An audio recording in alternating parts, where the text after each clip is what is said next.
Hi friends, നമ്മളുള്ളത് മുളകച്ചാറിൻ്റെ റെസിപ്പിയുമായിട്ടാണ് കേട്ടോ. വളരെ ടേസ്റ്റ് ആയിട്ടുള്ളൊരു അച്ചാറാണ്. അപ്പോൾ അതെങ്ങനെ ഉണ്ടാക്കാൻ നോക്കാം. അതിന് വേണ്ടി ഒരു പാൻ എടുപ്പത്ത് വെച്ച് അതിലേക്ക് നല്ലെണ്ണ ചേർത്ത് കൊടുക്കുന്നുണ്ട് കേട്ടോ.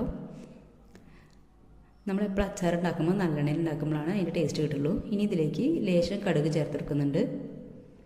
കടുക് നല്ല പൊട്ടി വരുമ്പോൾ അതിലേക്ക് ഒരു കൈപ്പിടി നിറയെ വേപ്പിൻ്റെ ചേർത്തെടുക്കുക കേട്ടോ.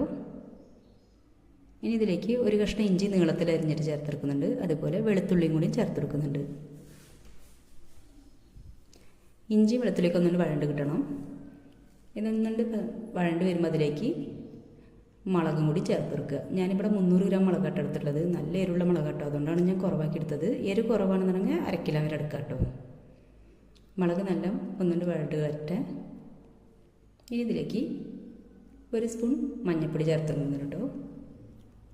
1/2 സ്പൂൺ കാശ്മീരി മുളക് പൊടിയാണ് ചേർത്തെടുക്കുന്നത്. നമ്മുടെ മുളക് തന്നെ നല്ല എരിവ് കേട്ടോ, അതുകൊണ്ടാണ്.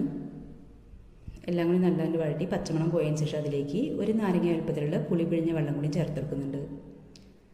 ഇതൊന്നുകൊണ്ട് വെന്ത് വരട്ടെ. ഇനി ഇതിലേക്ക് നമ്മുടെ മുളക് അച്ചാറിന് ആവശ്യമുള്ള ഉപ്പും കൂടി ചേർത്തെടുക്കുന്നുണ്ട്. ഞാൻ കല്ലുപ്പാട്ടാണ് ചേർത്തെടുക്കുന്നത്. ഇനി ഇതിലേക്ക് ശർക്കര ഉരുക്കിയ വെള്ളം കൂടി ചേർത്തെടുക്കുക. ഞാനിതിൽ ഒരു 4 അച്ച് ശർക്കര ഉരുക്കിയിട്ടാണ് ചേർത്തെടുക്കുന്നത്. നിങ്ങൾക്ക് എരിവ് കുറച്ചും കൂടി കുറയണമെന്നുണ്ടെങ്കിൽ ഒരു 5 അച്ച് ശർക്കര വരെ ചേർക്കാം കേട്ടോ. എല്ലാം കൂടി നല്ലൊന്നുകൊണ്ട് മിക്സ് ചെയ്ത് കൊടുക്കുന്നുണ്ട്.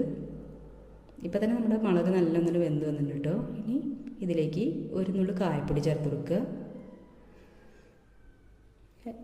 എന്നിട്ട് നല്ലൊന്നുകൊണ്ട് ഇളക്കി കൊടുക്കുന്നുണ്ട്. ഇനി ഇതിലേക്ക് കടുകും ഉലുവയും വറുത്ത് പൊടിച്ചതും കൂടി ചേർത്ത് കൊടുക്കുന്നുണ്ട് കേട്ടോ. ഇതും കൂടി ചേർത്തിട്ട് നല്ലൊന്നുകൊണ്ട് മിക്സ് ചെയ്ത് കൊടുക്കുക, നമ്മുടെ അച്ചാറിൻ്റെ എല്ലാ ഭാഗത്തും ആവണ പോലെ. ഇനി ഇതിലേക്ക് 2 സ്പൂൺ സുർക്കയാട്ടോ ഞാൻ ചേർത്തെടുക്കുന്നത്. അത് നമ്മുടെ അച്ചാർ കേടുകൂടാതിരിക്കാൻ വേണ്ടി ചേർക്കുകയാണ്. നമ്മളിതിൽ വെള്ളമൊന്നും ചേർത്തിട്ടില്ല. ഇത്രയും കേട്ടോ. നല്ല കുറുകി വന്നിട്ടുണ്ട്. നല്ല ടേസ്റ്റ് ആയിട്ടുള്ളൊരു അച്ചാറാണ്. അപ്പോൾ എല്ലാവരും ഒന്ന് ട്രൈ ചെയ്ത് വെക്കണം കേട്ടോ. അതുപോലെ നമ്മുടെ ചാനൽ ഇഷ്ടപ്പെടുകയാണെങ്കിൽ ലൈക്ക് ചെയ്യുക, സബ്സ്ക്രൈബ് ചെയ്യുക, ആൻഡ് ദെൻ ഷെയർ ചെയ്യുക. Okay, by.